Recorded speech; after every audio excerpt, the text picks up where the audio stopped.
do you think of that? What don't you think of that? I think that girl has got everything that she... Are you thinking maybe? No. No? No. No? No. Definitely not. We'll think about it. Okay. Just. But when I saw it, they were like, it's motion detectors. I was like, shut the front door. Give me an example why we use it. Because we do motion things now with our tiki-tokis. Yeah, but we don't want it following us because we come out of shot, and that's the idea, isn't it? Yeah, but you don't have to have the motion thing on. But the ones, you know, where it's like me, then you, it just follows you around. Well, how will it know? I don't know. Built-in technology. Like mine's like, Yeah. do I'm like, to Emily! To Ellie! Oh my goodness. Right, so you need to be comfortable. I'm not comfortable because I know what we're talking about, kind of. Yeah, but comfortable, and then if we need to take a break, I can just edit it out, can't I? Just put my silencer on. You know, because I'm so popular and My stuff. silencer also doesn't work. So it wasn't a competition, babe. No, I'm just telling you. I'm just like, that's why I keep going, because it's the last payment for Harry's phone. So I'm like, do I invest in another phone? This time, do I get insurance? No, there's no point getting insurance. Really? Because look what happened to my other phone, babe. Yeah. So no insurance means it wasn't replaced. It just isn't. It just never is as easy as that. Or are you thinking it's not likely to happen again? Next thing you know, it's a hammer. I mean, who puts a chair on their phone? Well, you know. Me. Right, it's definitely recording. It is recording. Okay. Okay.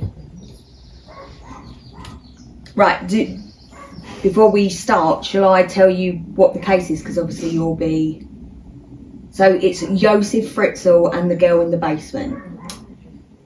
Josef Fritzel. Babe, I'm not going to even say it, so it's okay. Oh, okay. You know what you're doing. What am I doing? Well, when we introduce the podcast, you tell them what we're doing. Oh, yeah, Josef Fritzel. Josef Fritzel. See, you're like, I'm not doing it. And I'm like, No, I feel like you are. I'm just here. I feel like you are doing it. What? Otherwise you'd be going, you took my bit. I'd be like, I told you to. That would be a true story You're crime right. as well. So, Josef Fritzel and the girl in the basement. I won't remember that, but go on. I feel like you will. Josef Fritzel. Fritzel. There you go. Okay, shall we get into it so you can remember it? Hello everyone and welcome to Middle Aged Opinion. I am your host Ellie. And I'm Emily, and today we are looking at Josef Fritzel and the girl in the basement. Perfect. Yes. This is all on Ellie today. Yeah. And I know very little about this story. Like, probably what most know, if not less. But Ellie has deep dived. Yeah, so if you watch us regularly, you know I like ghost balls, paranormal, true crime. I just like all that. And so me and Emily have decided to add a few true crime podcasts into our mix of things. Now we're a year on. And I think when I was looking for the case to choose, I looked at Rose and Fred West. I looked at Myra Hindley and Ian Brady. Is it Ian Brady? Yeah. So I looked at all of those cases, and they are fascinating because obviously when it comes to looking at them, you're talking about psychopath and all that sort of thing. And of course I love all that sort of thing. And then I remembered that I'd seen The Girl in the Basement. And normally, like I was saying to Emily, that normally when you watch a horror movie or a true crime case, a film that's been made from a true crime, they normally heighten what's happened to make it more engaging. Like, Amityville Horror, all these things to make it more entertaining for the public. However, in this case, because I've watched The Girl in the Basement probably 3-4 times. I've never watched it. You're going to have to watch it after Surprise. this. After you've heard the story, I suggest you watch it because it's not that bad compared to this. Okay. And I think that I mean, it's terrible, don't get me wrong. And I think that it's fascinating that this is the first time I've seen a film that is not anywhere as bad compared to, it's bad, but it like compared to the real fucking case. But I have tried to follow a timeline, and I have tried to put as much information as I can in, but you could go on forever. So hopefully you follow along and understand. Right, are we ready? Are you ready? Are you comfortable? Do you want to open your drink or anything? Sure. I am going to probably stop halfway through and go for a pee or something. I'm like, I feel a bit nervous. It's like we're just starting again. It's because it's like a big deal, and actually, this particular, I haven't got anything to follow on with. This is your baby today. I'm the guinea pig of where we go with this. Yes. And when I say I have done hours and hours of work on this, I'm talking... She really has invested. Yeah, I'm talking probably 12 hours in total over the evenings. And I've written it all up as best I could. But anyway, right. Here we go. So, yes, also, before I start, I want to say that you'll notice that I do not... I don't think I have anywhere, but I do not... refer to Josef Fritzel as dad or father. Maybe a tiny bit in the beginning, but that is it, because it made me gag to even say those words. So I kind of don't do that, but you should be able to follow along with what I've done. Okay, anyway. Right. Today's case is going to be about Josef Fritzel, now known as Mayhoff. If I get any names wrong, pronunciations of the names coming up, I apologise. He was born on the 9th of April 1935 in Austria. Only child, he was an alibi baby to Josef Sir and Maria Nanning Fritzel. You know what an alibi baby is? Nope. I'd go on to tell you, I forgot I'd written that. Anyway, his mum gave him the first name of his dad, Josef, and her mother's maiden name, Fritzel. Maria was a working mum and raised Josef on her own. His dad was an alcoholic. He abandoned the family when Josef was 4 years old, never to be seen again. He died in 1944, fighting in World War II. Maria abused Josef his entire childhood, emotionally and physically. Maria was cruel to Josef, beating and rejecting Josef, then showing him love after she had finished torturing him. Once she beat him so badly when he was a child, repeatedly kicking him in the head, and left him on the floor in the same spot, walking around him as if he wasn't there. He was often left on his own for long periods of time. He was often filled with anxiety and worry that his mum could turn any minute. Maria only had Josef to prove that she was not infertile. After her first marriage broke down when she did not fall pregnant, and her husband at the time had affairs with the house staff, leaving Maria to raise 3 illegitimate children. He left, taking the 3 children with him. She was sure to make sure Josef knew his only purpose was to prove her fertility. He was a burden to her, someone that she had to look after but didn't want to. Josef never created a bond with her or never trusted her. Further adding to Josef's anxiety, Maria was arrested for refusing housing to German Nazi soldiers. She was sent to a concentration camp. Josef was told that she was dead. He was then sent to live in an orphanage where he was abused by a male staff member for 3 years. Now, I couldn't find out whether that was... How old is he at this point? So the timeline on this situation, but it says later, so I'm going to say he's still before puberty. He's still under a teen. He's still an yes, adult. Right. Yes. As far as I could make out. Wow. So as I've just said, he was abused by a male staff member. I couldn't clarify whether that was physically, mentally, or sexually. I'm not going to speculate. He was abused. End of. Yeah. Just to add to everything else. The abuse he's already gone through his whole life so far. Yeah. So nothing new for him. No. Apart from it being male. Exactly. After Maria came home, she was more mentally disturbed. The abuse would become worse, with Josef sleeping outside and her tying him up for days at a time. At the end of the war, Austria, where they lived, was controlled by Russia. So it was split into different parts, and they were in that particular area. And Maria and Josef were starving. There were food shortages until 1950, and even the poorest families would take pity on Josef and give him bread and scraps. He would hate this and feel humiliated, but accept the food to survive. The only good thing in Josef's life was the head teacher, who could see how bright he was and encourage him to make the most of his academic talent, giving him the incentive that would be the ticket out of poverty and his awful home life.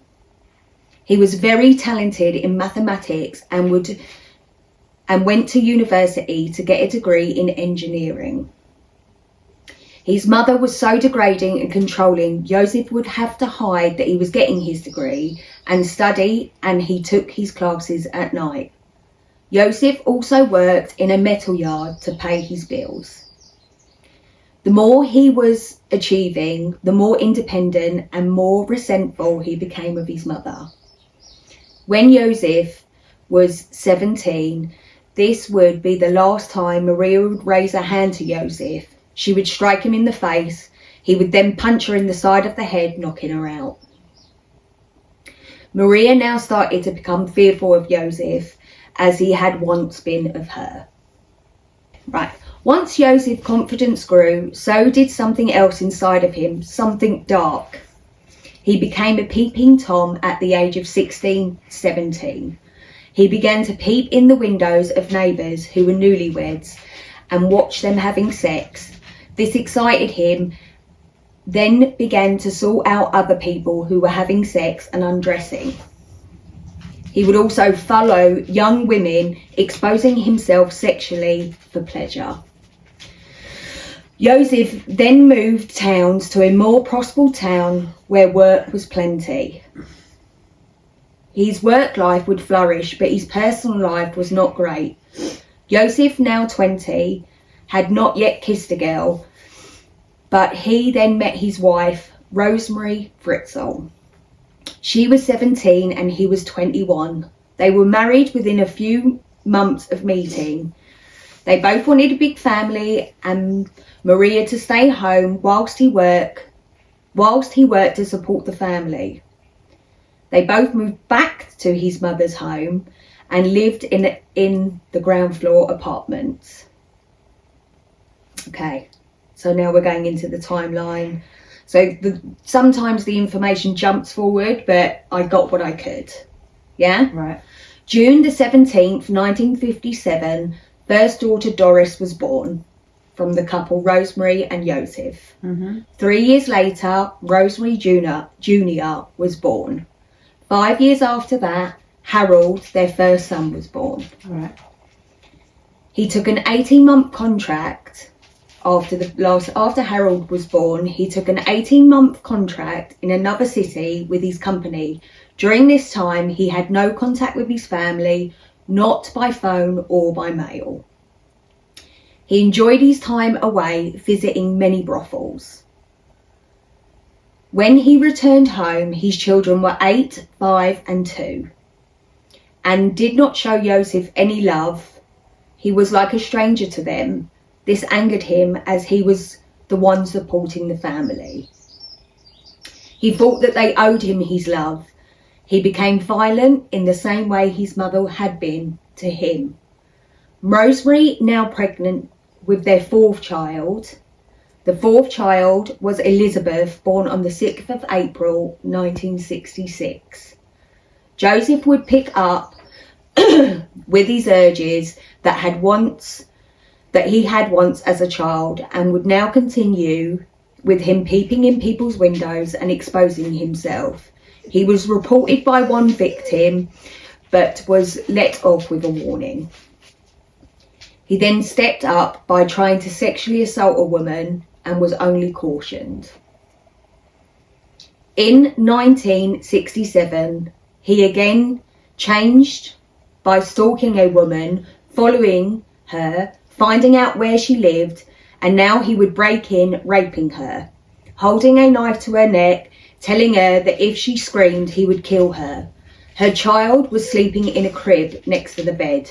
He was caught, arrested for the crime, and would spend 12 months out of 18 months sentenced in prison. And Rosemary would stand by him, waiting for him to be released from prison. Often visiting him, they would never address what he had done in any of the visits or after he was released. Josef was also suspected in a case of attempted rape of a 21-year-old woman, but charges were never brought due to lack of evidence. After he was released, he would lose his job and life would return to normal. He would start a new job and Rosemary would give birth to twins, Josef Jr. and Gabrielle. 2 years later, Rosemary would give birth to Doris, their 7th and last child. Yeah? Okay. Josef would now go into business for himself, buying a resort. This had a bar and restaurant in Upper Austria. Josef would renovate the resort in 1978. He would add an apartment to his home to rent out, and he would construct the basement under his home, telling anyone that would ask that it was an air raid shelter. He did all the work himself as he had the skills. He would tell Rosemary that the basement would become his apartment, and the family, were happy, as the less time he spent with the family, the happier the family were, given his violent temper. The basement was not allowed to be entered by anyone except Josef. Are you following along? You getting it? Yeah. His eldest 3 children would now leave the home as soon as they were legally able to get away, leaving Elizabeth and the 3 younger siblings. Rosemary's family would often ask her to leave Josef with the 4 remaining children, but she would refuse, distancing herself, already beaten down by years of abuse. She would keep herself occupied by running the resort, her home, and caring for the children. Elizabeth was the quiet sibling who gave the younger 3 the light to shine and quietly watched in the background.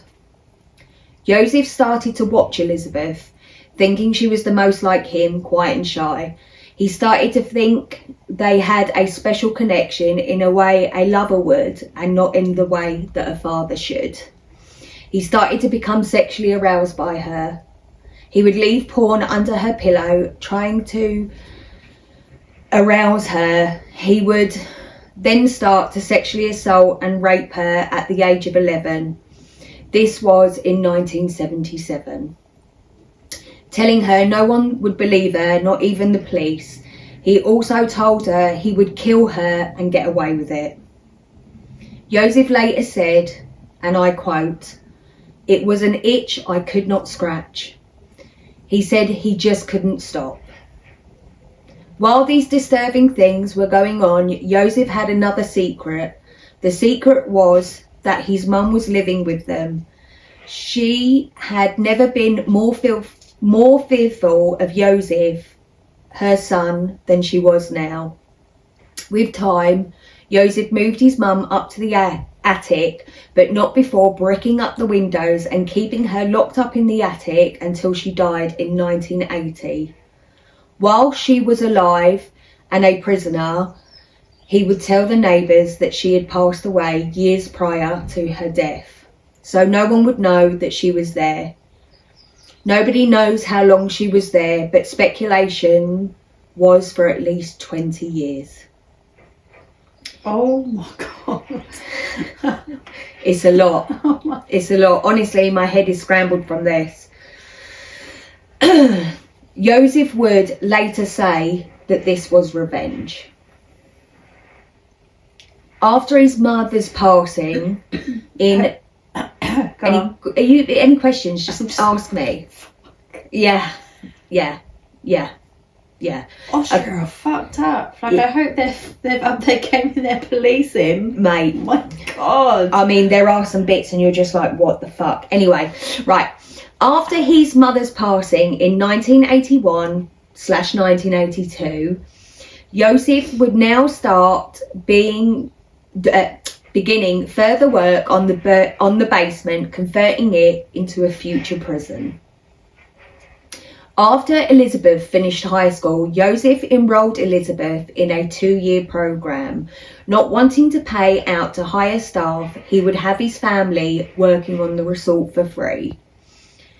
In the program, Elizabeth made a very close friend who she confessed everything to that was happening in her family home life, including the rape her father would subject her to every chance he got. This was very empowering for Elizabeth, and she held on to the secret since she was 11 years old. Elizabeth and her friend came up with a plan to run away, as her friend also suffered at the hands of her parents. When Elizabeth returned home, freedom would end. But Elizabeth and her friend would keep in touch, running away to Vienna, going to parties, drinking and smoking pot. Josef had finished his basement prison by 1983. The basement you would enter via the first room, which was a utility room, leading to a workshop, then to a living room, which connected to a padded room. The living room then led to the bathroom/kitchen, then to bedroom 1, followed by bedroom 2. The whole basement was 35 metres in total, which is 380 square feet. The pictures that you'll see that I will import in a minute will be before the next conversion happened. So there was a later extension, but I will explain that, but not at this point. The utility room and workshop led to the living room quarters behind a steel door. There was little ventilation, no natural air, no heating, so the living quarters were pungent with mildew and mould. The walls, which felt wet like slime. He hooked up a few fluorescent lights and a few electrical sockets for appliances. It was dark and gloomy. The day Josef would complete the basement, Rosemary would run to him in a panic, saying Elizabeth, 16 at the time, had run away to Vienna. Josef then reported her missing to the police with a photo with a caption, "Have you seen me?" released to all the papers. Elizabeth and her friend were found within the day. Josef then drove to get her, angry. When she came home, she would be punished for several weeks. Then things calmed down. Josef then decided that he would no longer rape her with the fear of her saying something. She was not sexually assaulted for 2 years. She became more confident, realising he was worried that she would speak out. She would answer back and do as she pleased. Josef realised he was losing control of Elizabeth. These felt like the best 2 years of her life so far. But on the 28th of August 1984, Elizabeth, 18 at the time, would go missing again, and Josef would once again report her missing to the police. He would tell the police and anyone else she was with the wrong crowd. He told everyone that she was into strange things because he believed that she had joined a cult. The truth was, 2 days prior to her disappearance, she had told Josef that she was planning to move in with her big sister, Rosemary, the following weekend, and had already moved most of her stuff out. Why would she tell him? I literally. Why would she do that? I literally in my head was like, why would you do that though? Why would you do that though? Oh my God. Josef could not lose control. He could not bear to lose control over Elizabeth. So 2 days later, on the 28th of August 1984, Josef asked Elizabeth to help him in the basement with a door that needed to be hung. Remember that nobody other than Josef had entered the basement, as it was forbidden. He asked her to sit at a table. Before she knew what was happening, he placed a cloth with chloroform over her nose and mouth. She passed out, later waking on the bed in the basement. She couldn't see as there were no lights, and she could smell the mould. She knew that she was in trouble straight away. When she lifted her hands, she then realised that she was chained to the bed. She could make things out now and could see keys in the door, but could not reach them. Josef then came into the room, tightening her chains. She was terrified, and Josef left Elizabeth for 24 hours. Elizabeth could never imagine what was to come. 24 hours later, Josef would go back to Elizabeth with a bucket for her to relieve herself. He would remove the chains from her hands and put them round her waist. He would tell her, no one can hear you scream and you'll never get out of here.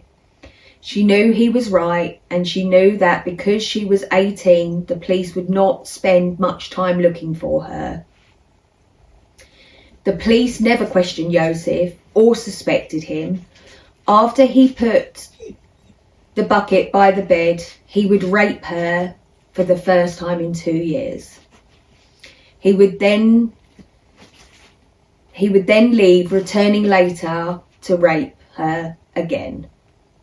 Both rapes would last hours, as if he was trying to make up for the previous 2 years. He had to contain his urges out of fear that she would tell. Now he could do as he pleased with no restraint. He would rape Elizabeth twice a day, every day. The days turned into weeks, then to months. Elizabeth would fight him every time, kicking, scratching, but nothing would deter Josef from his goal.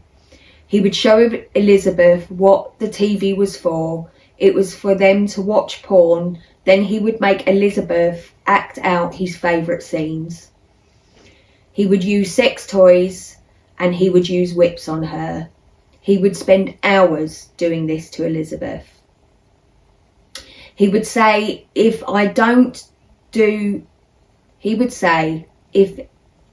don't do as I say, it will only get worse. He wouldn't look or speak to her during these assaults. For months after Elizabeth's disappearance, the dinner conversation between Josef and Rosemary would mainly centre on the whereabouts of their daughter. Josef would pretend to be worried, sick, but after 1 month had passed, Josef forced Elizabeth to write a letter. The letter said that she had left to join a cult and that she was happy. Josef then drove 100 miles to post it back to his address. He should send a letter to the family and the police. He showed the letter to the family and the police, who all accepted this. The torture would continue to get control of her. He would leave her with no clothes, no heating, no lights. He would then remove her chains, as this was interfering with his abuse. He would then replace the door with a metal door, telling her that it was rigged. 2 years would pass and Elizabeth would fall pregnant. She felt there was something different about her body. After a few weeks, Josef would also realise Elizabeth was pregnant. Josef was happy and told Elizabeth she should be grateful. In November 1986, Elizabeth would suffer a miscarriage in the 10th week of pregnancy.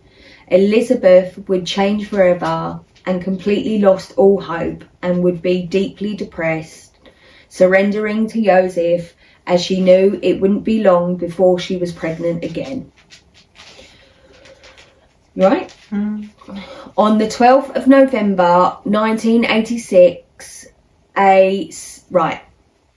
so let me quickly explain. So now I'm adding something else into the timeline that was going on in the area, yeah? On the 12th of November 1986, a 17-year-old girl would go missing.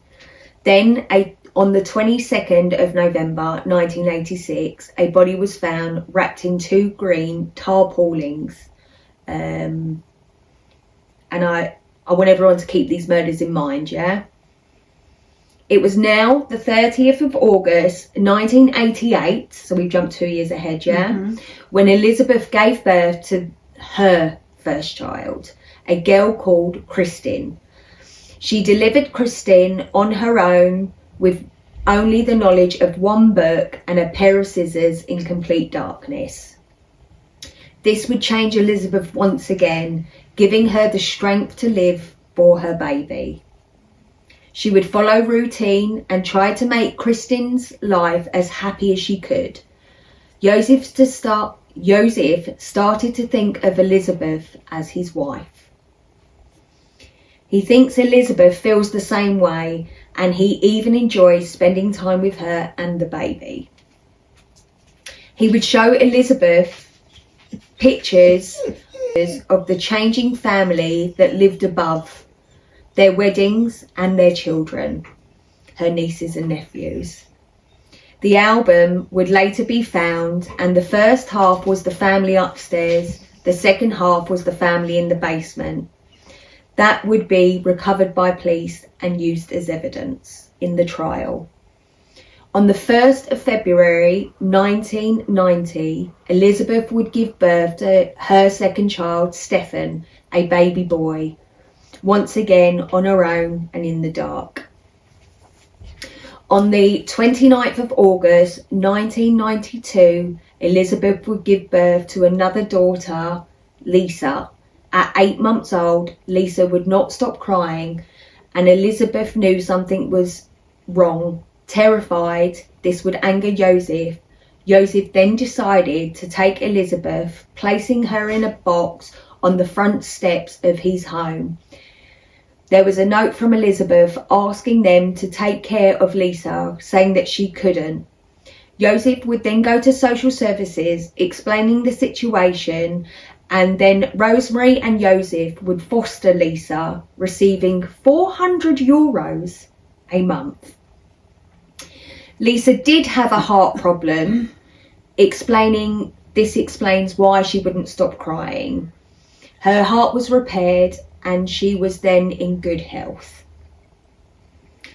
The reason that Josef was never flagged for his criminal history was because in Austria law, criminal records are expunged after 15 years.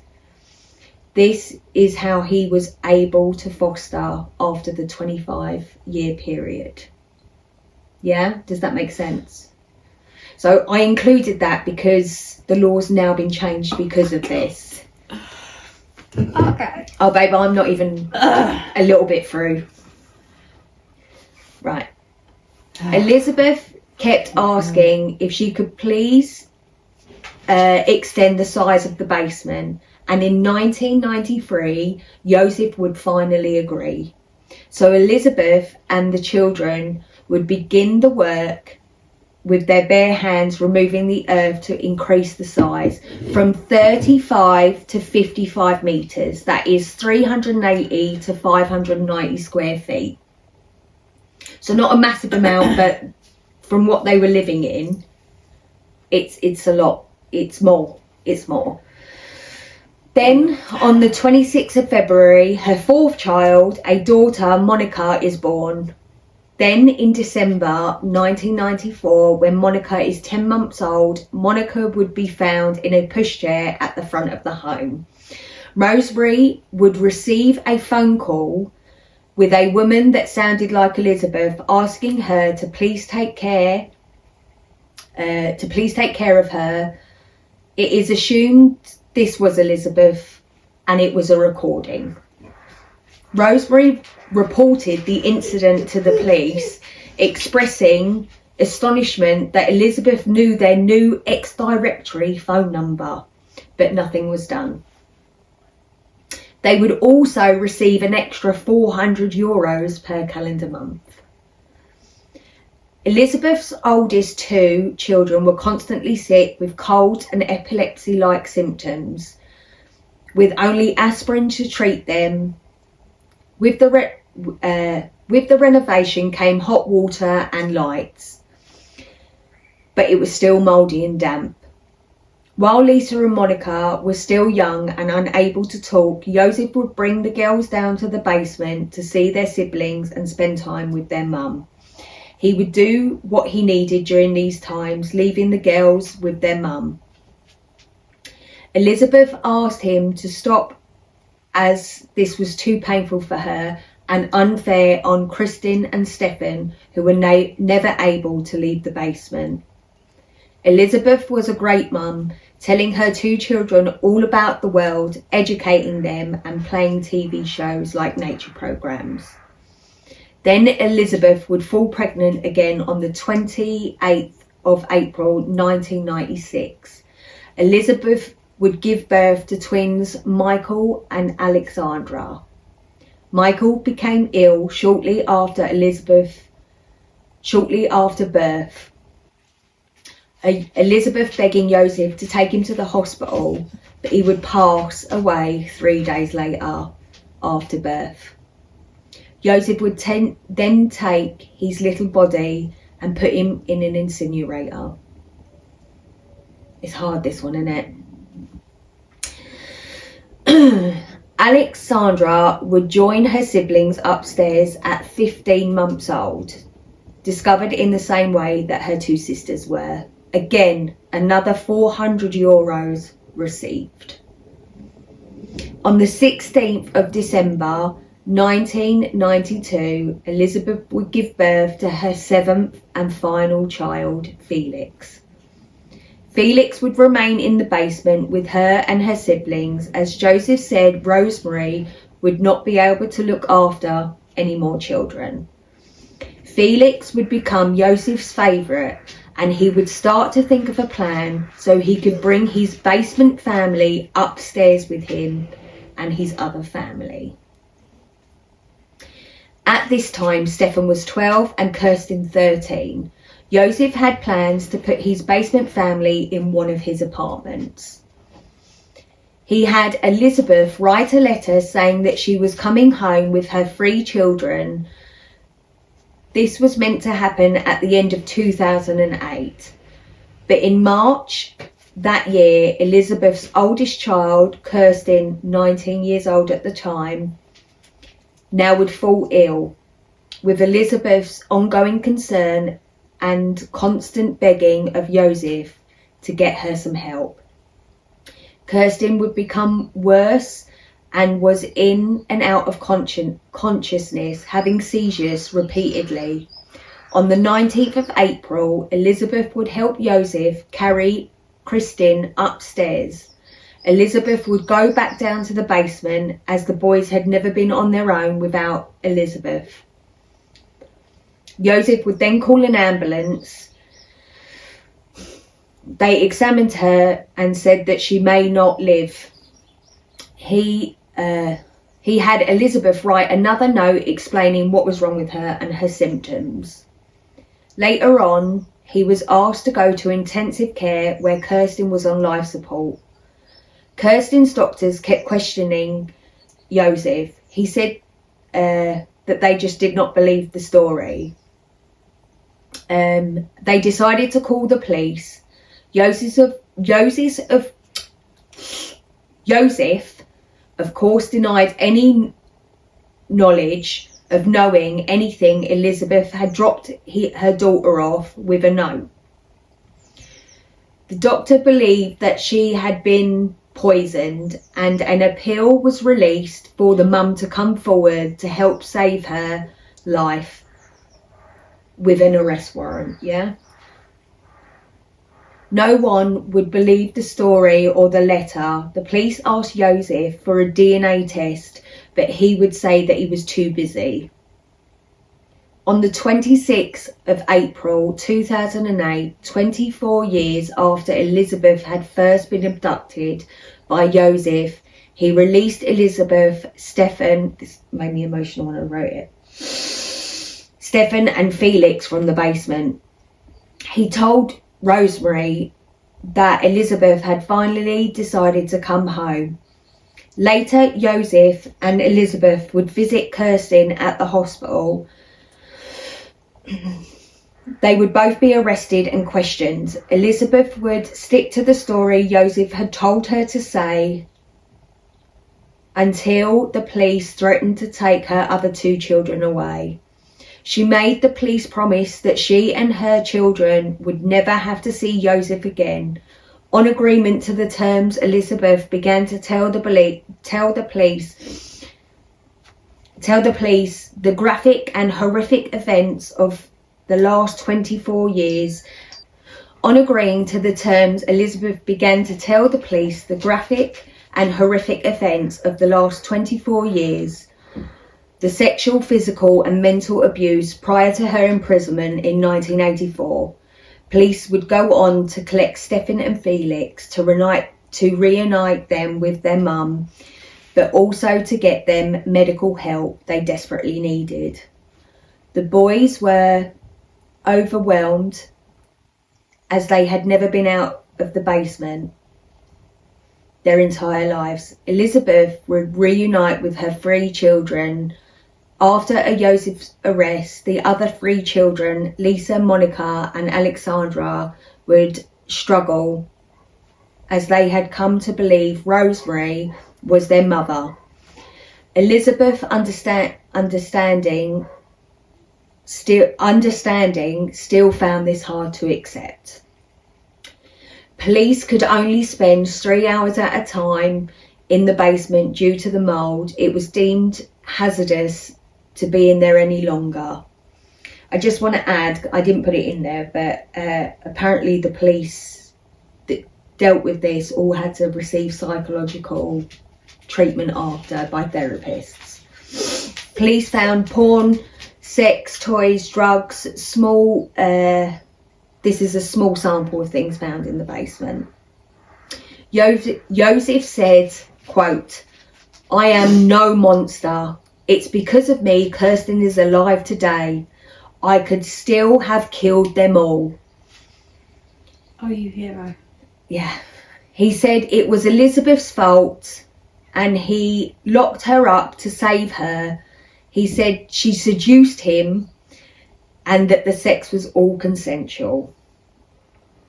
Josef said it was Elizabeth that didn't want to use condoms as she would have felt less. Exactly. He said everything she said was a lie and he was not guilty. After 4 days into the trial, I know, you can't even make it up. You can't even fucking make it up, mate. After 4 days into the trial and the hearing Elizabeth's video testimony, he then pled guilty to all charges and the murder of Michael.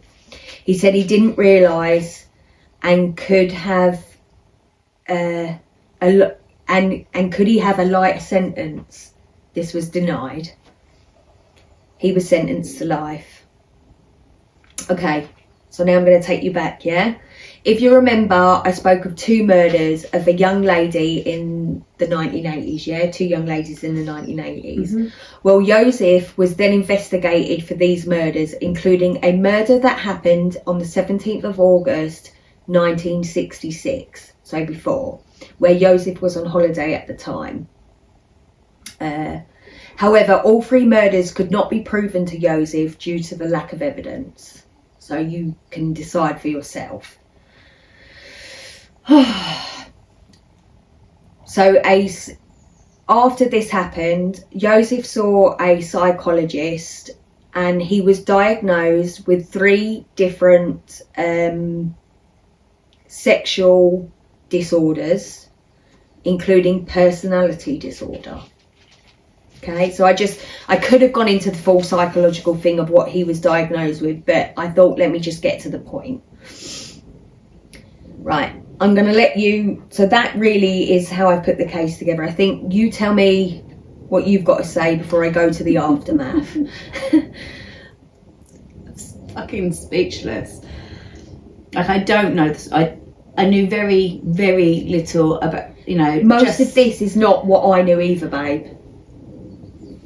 I mean, initially, the start of this, I felt they were obviously, I'm obviously quite human. Yeah, of course. And yeah, I felt bad for him. Like, I feel, as a child, like, what he went through, fucking hell, like, that hurt my heart. Yeah.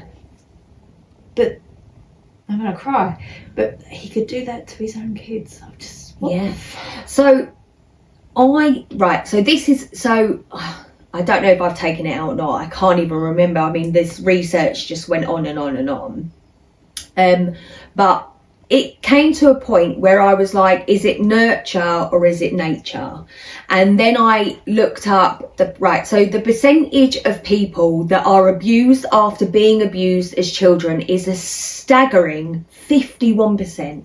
Right, I didn't even realise it was so high. That is a massive amount of people who are abused and then go on to be abused again. But I used to think that it was 1 in 8 that would then be the abusers. I couldn't find that fact online. So again, it's another debate between psychologists on what you do. I want to feel sorry for him, but I can't, because he's so much worse. No, I feel nothing for him. Yeah, nothing. I don't. Life is not even long enough. I don't even think it is nurture. I think it is nature. I think you are born. Personally, myself, I think you are born that way. I think he was evil, and I think he continues to be evil, and he will always be evil. I just do. That is my personal belief. If you are born and you go on to do this sort of thing, you are an evil person, and that is all there is to it in my mind. What do you think?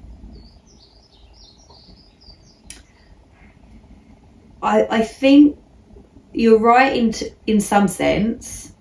There is that percentage of people that are that is just their way. That's it. There's no coming away from it. But I also believe that you've always got that choice, like, especially when you've been in a situation as a younger person or even as an older person, like a trigger, where you've gone, fuck, this happened to me.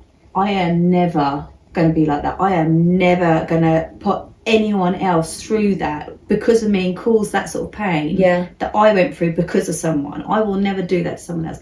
There is that choice of, that is not who I am. Yeah. I will never do that to somebody else. With Josef, do I think if he had had a normal childhood, would this have triggered? Maybe it wouldn't have.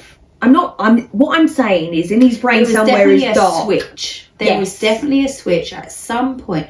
And maybe through how you read it, through what you read, maybe that at the age of 16, 17, when he went clap back on his mum and he felt that power, something and that changed. She cowered to him, something changed. Yeah, that's what I'm saying. Maybe. I'm not saying that Josef, what I think is, if you've got that darkness in you, you've got that in you. Sometimes I think a trigger sets off that darkness. I mean, obviously I hear my parents didn't grow up in Austria and were obviously not anything to do with the Nazis and the shit that was going on there.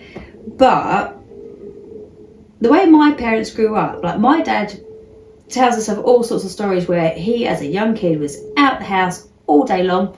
9 times out of 10, his parents didn't even know if he'd come home or not, because Right. that's just the way they were. Yeah. And that was sort of the same sort of background. Why did he never go, fuck this, I ain't going home to her? Like, I'm 'Cause just going she to had the go control. and find somewhere else to be. I will sleep in a box. I will sleep under a car. I will sleep Because anywhere. no child thinks that way. Every child just wants their mum's love. Whatever. I know. I agree know. with that You just. as well. I agree with that. No, as I'm well. telling you that when you're a child and you're going through something, you just want to please them, and it doesn't matter what's happening to you. That is your only objective. It's so fucked up. I mean, this psychological side of it, and I thought, do I go more psychologically into it? And then I thought, no, there'll be other cases where we do that. But are you happy for me to do the aftermath? I now need to know whether what's happened. I need to know. You need to know. Okay. Yeah. So, I literally pretty much copy and pasted this aftermath. It's accurate, and I wanted to be precise with what's going on and happened with everybody involved. So Judge Hammer, or Hummer, sorry, oh dear, who presided over the trial, started the medical experts reported Elizabeth and her children were in relatively good health. After being taken into care, Elizabeth and all 6 of her surviving children and her mother were housed in a local clinic, where they were shielded from the outside environment and received medical and psychological treatment. Members of Fritzel's family were offered new identities,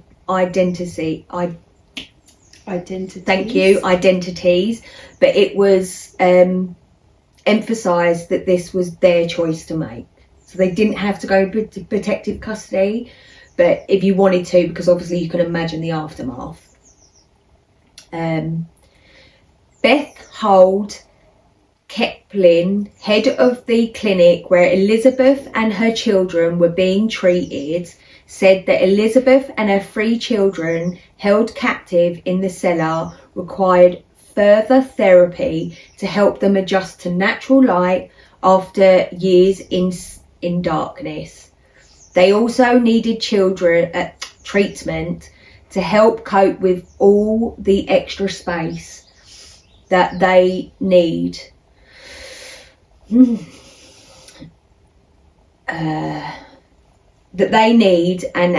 were able to move about in. In May 2008, a handmade poster created by Elizabeth and her children and her mother as the therapy facility was displayed in Austrian town centre. This message thanked local people for their support. I'm going to cry again, hold on. We, the whole family, would like to take the opportunity to thank all of you for sympathy at this time. They wrote the message, your compassion is helping us greatly to overcome these difficult times, and it showed us that there is also good and honest people here that really do care for us. We hope that soon there will be a time where we can find our way back into a normal life. Kristin was reunited with the family on the 8th of June 2008, where she was awakened from her artificially induced coma. Doctors said that she would make a full recovery. It was relief that Elizabeth and her children had been more traumatized. It is revealed that Elizabeth and her children had been more traumatized than previously thought during captivity. I mean, even I fucking knew that. Kristin started to tear out her hair in clumps and was reported to have shredded her dresses before stuffing them into the toilet.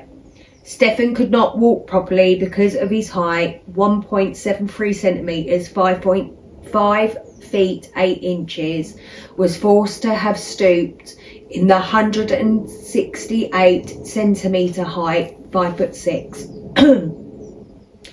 in the cellar.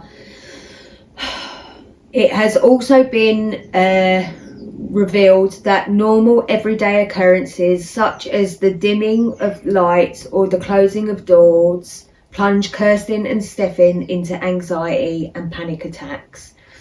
The other three of Elizabeth's children who were raised by their father were being treated for anger and resentment issues after the event.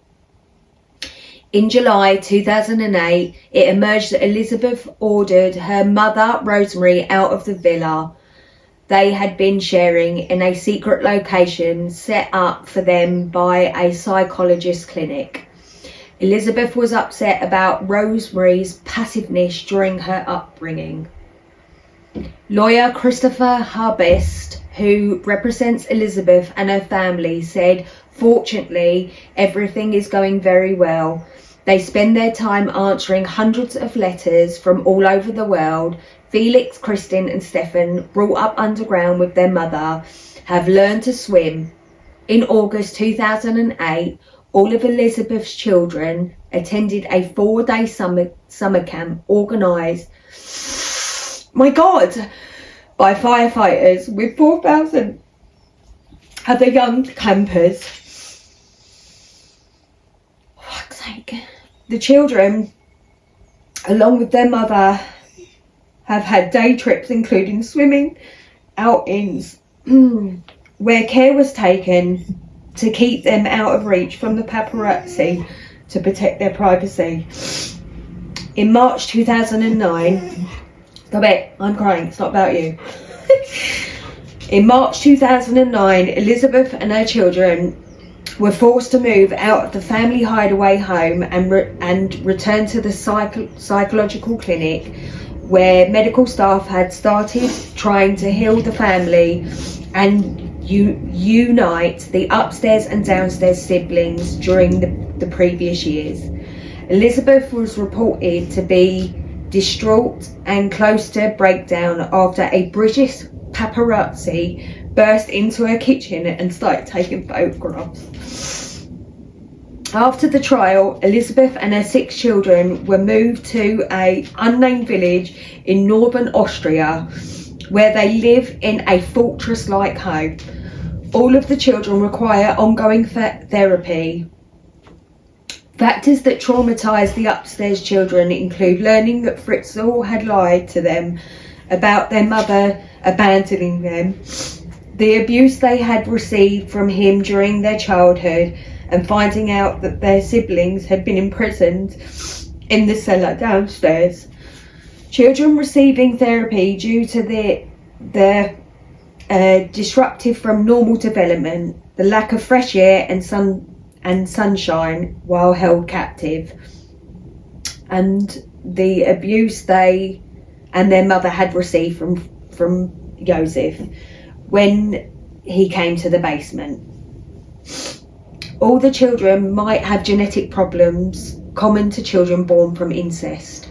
In March 2009, Elizabeth was said to be estranged from her mother, Rosemary, who accepted Fritzel's story about Elizabeth joining a cult and did not pursue the matter further. Elizabeth allows her 3 children who grew up in Josef's household to visit their grandmother regularly. Rosemary lives alone in a small apartment.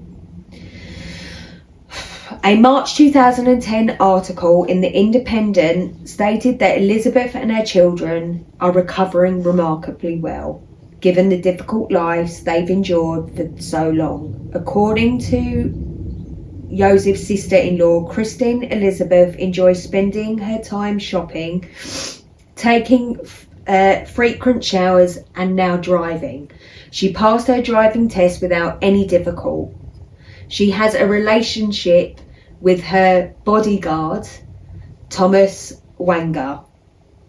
One of her bodyguards, who was 23 years younger than Elizabeth, was reported to be ongoing, and him becoming a big brother figure to her children.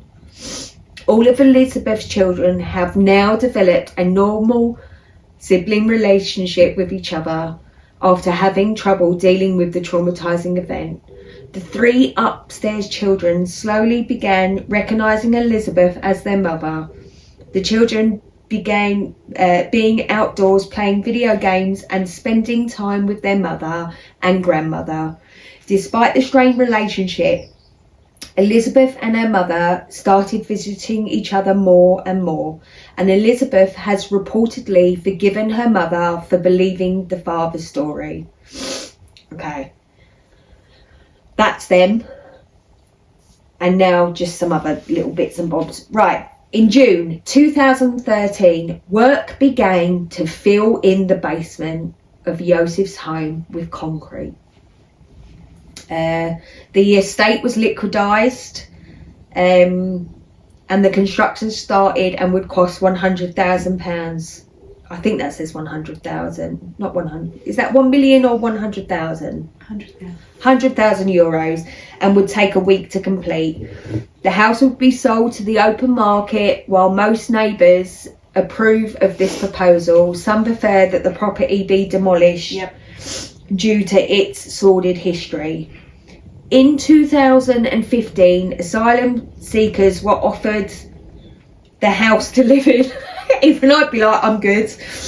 The house was sold for 160,000 euros in December 2016, with the buyers voicing their intention to convert the building into apartments. In May 2017, Josef changed his name to Josef Maycroft, probably due to getting into prison fights, with several of his teeth were knocked out after other inmates set up a fake dating profile with his name and picture. In March 2019, Mark Perry, a British journalist who interviewed Josef in his cell, said he showed no remorse for his crimes, recalling that he kept saying, "Just look into the cellars of other people. You might find other families and girls down there." In April 2019, it was reported Fritzel's health was declining and that he did not want to live anymore. See if the violin's down there. What, in the cellar where they just filled it in? Yeah. In September 2021, a decision was made to release Josef from a psychiatric determined facility to a regular prison, where he will continue to serve his life sentence. This decision was based on the psychiatric report, which said that he no longer posted any danger. In November 2021, the ruling was appealed and overturned, and the Regional Court of Crimes was ordered to reconsider the case. In late April 2022, a panel of 3 judges decided that Josef could be moved. The decision was based on a supplementary psychiatric report submitted in March. The court ruled that he would remain in psychiatric facility until an appeal to the higher regional court in Vienna was heard.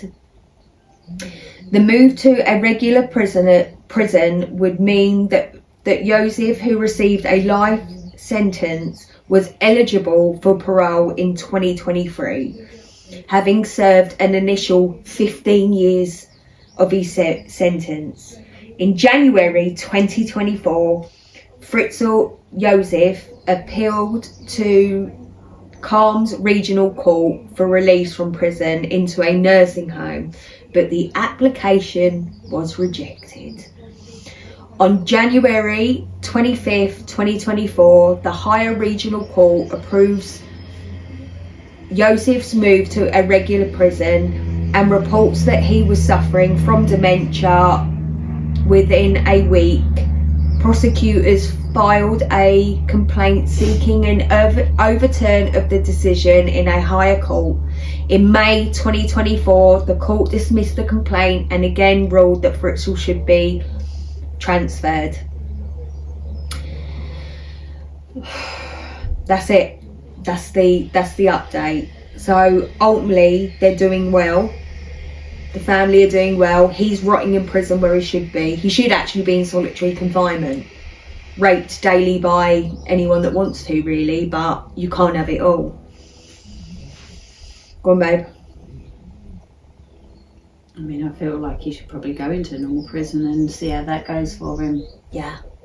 Because I don't reckon he'll be coming out alive. He doesn't like being beaten up all the time either. Does he Apparently, not? no, he doesn't. He doesn't like it. No. Twice a day. It's really right, no? his story should have been. His story should have been, I had a really fucking bad childhood. Look at me now. I'm an engineer. I've got 7 beautiful kids. Blah blah blah. But no, that's not his story. And the film, babe, the girl in the basement, she has 2. Is it 2 or 3 children in the basement, and one goes upstairs. I didn't know she had 7 children, and I just didn't know how bad it all was. It's absolutely, I mean, there's not a lot to be said. I wasn't crying because I was sad. I'm crying because I'm happy that they are piecing their lives together, and they are piecing their lives together, and that's what made me so emotional. It's great that people are supporting them, but also people need to let them. Right. So now, what I didn't include in there, but I did find an article that said, so where they've been moved now to this town in Austria, which don't even bother to try and find, yeah. But the whole town and everybody that lives there, anybody that comes there looking for them, they get run out of fucking town. So everybody that lives is looking after them. So not only do they have security, they have extra security. Why are you trying to take pictures of I'll include a photo of her before she went into the basement, but that is where it should end. Why try and find the kids? Fucking enough. Leave the kids. Leave them alone, and when they're ready to talk their story, then let them do it. They may never. They may not ever. But if they want to, then that should be their choice, not everybody chasing them. Yeah. Like, they have literally lived in confinement. Let them live. I think it says a life that's a lot more fuller than what they've done. Just leave them alone. 24 years old before she came out and went to hospital. 24. No, the girl 22. 19. Elizabeth was in the basement from 18 until I can't do the maths. She was 24 years. She was 18 when she went in. Oh, that's where I got the 24 from. Yeah. So what is that? She was 40. I can't even do the maths. When did she go in? Sorry. 18 years old. She was 18 when she went in, and she was in there for 24. Yeah. So she would have been 18, 42. 19, 20, 22, 42. 42 before she came out. I also didn't include in there that after halfway through, I mean, there's so much I didn't include, babe. Halfway through, her health started to deteriorate as well. I'm so surprised that actually they weren't as sick. Well, weren't sicker. There's obviously the inbred, which I want to say that's the epilepsy, but because they were in such mouldy and poisonous condition, I can't even say to you that that's what that was, because I'm not sure that it was. I mean, those conditions, their eyesight would be bad. Just everything. Skin would be bad. But what I like is that eczema. So the siblings that lived upstairs had to deal with anger issues, all these problems, psychological issues because of Fritzel, and then they had to deal with the psychological belief that their grandmother was not their mum, and that I can't even call him that, but this man had done all of this to their real mum, and it's just that the whole thing is just so fucked up. So please, for the love of God, leave them to get on with their lives, and just wish and pray that their lives are beautiful every day going forward. Fritzel is still alive. He's getting on 90. And that they've got the choice to be better people. They do not have to do any of this based on how he came about, and heaven forbid. I don't think they will. I just think Heaven forbid. And hopefully her siblings, there were 7 of them, hopefully they are supporting her too. Yeah. I think that's where we leave it. It's been a really That's 14 children. Oh, I know, but you see why I said to you at the beginning I was not going to be referring to him as dad and that, because it makes me feel physically sick. I cannot bring myself to call him that from any of those children. I just won't do it. They deserve better than that word, because a father, it's really easy to say I'm the dad. A father is something else, right? So there was no way, and that's why I referred to him as Josef and then her as mum, Elizabeth. So, but that was our first introduction to true crime. I know it's been really heavy. Both cried. Yeah, it's a really, really heavy case, and probably I am glad I started with it. It won't always be that heavy, but every case that we do about true crime will always come with trauma and devastation, because that is what these people are doing to other people. So there will always be emotional bits, and I just couldn't hold that in, however much I would have loved to. But anyway, I think that's it. So thank you for joining us. We hope that you enjoyed listening to the story, and like I say, keep them in your prayers and don't look for them, but do your own research by all means. I will put the photos, they'll be on our YouTube videos. If you do listen to the podcast, it's easily googled and you'll be able to see all the pictures of the basement. Not all of it's there, but a lot of the pictures of the basement are there.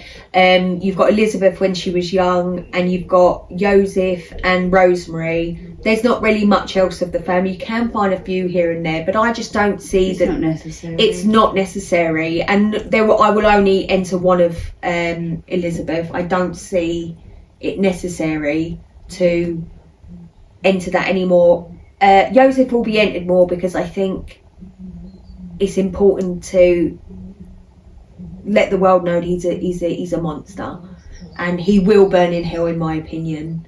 But it will be worse than that for him, because he deserved it. So anyway, on that heavy note, thank you for joining us. We're gonna take a little break. We're gonna get a beer now. Yeah, because that's why we started. That's why I said to you I want to start with it. It's very heavy. Thank you for joining. Until next time. Also follow, subscribe. Yeah. Oh yeah, like, follow. Also, if you did enjoy this and you would like more true crime from us, we'd love it if you'd give us a bit of feedback. And Emily can then traumatise me. Yeah, I might try and join in a little bit more rather than being so fucking gobsmacked. So just so you know, the reason I did the first because it's a lot of work, and Emily has a full-time job and very young children, whereas I have 2 grown children, and although I'm busy, I'm not busy compared to Emily. So I just feel like it was fair that she didn't have to put all those hours in yet. But if you prefer us doing this, then tough shit. Till next time. Peace and love. Look after each other. Yeah. What do you think of that? What don't you think of that?